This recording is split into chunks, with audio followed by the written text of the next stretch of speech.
আজ দুপুরবেলা রেস্ট করে ওঠার পরে শুধু ভাবছি যে বাবুটা তো এক্ষুনি কিছু একটা চাইবে, কী বানানো যায়। তা দিন কতক ধরে দেখছিলাম আমি ইউটিউবে ভীষণভাবে এই ব্রেড রেসিপিটা ভাইরাল হয়েছে। আমি ভাবলাম দেখি একবার ট্রাই করা যায়, ইজি এবং অল্প টাইমে বানানোর মতো।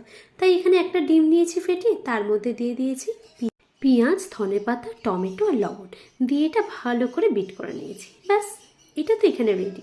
এরপরে আমি দুটো ব্রাউন ব্রেড নিয়েছি, সেটাকে দিয়ে দিয়েছি প্যানের উপরে, দিয়ে একটা গ্লাস দিয়ে এটাকে কাটিং করে নিয়েছি গোল করে। তোমরা চাইলে এটাকে কোনো কুকি কাটার দিয়েও কাটিং করতে পারো, অনেক রকম টাইপ হতে পারে। তার মধ্যে এই ডিমের যে ব্যাটারটা সেটা দিয়ে দিয়েছি, অল্প একটু তেল দিয়েছিলাম তার মাঝে। আর কাটা অংশটা ফেলবো কেন, পাগল নাকি?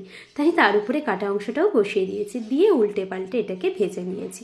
ব্যাস, দেখছি এটা মোটামুটি রেডি। আর আমার বাবুটা এই সময় এসে বলছে, বাহ দারুণ দেখতে লাগছে, খেতেও নিশ্চয়ই সুন্দর হবে। এবার তোমরা করে বলো কেমন লেগেছিল।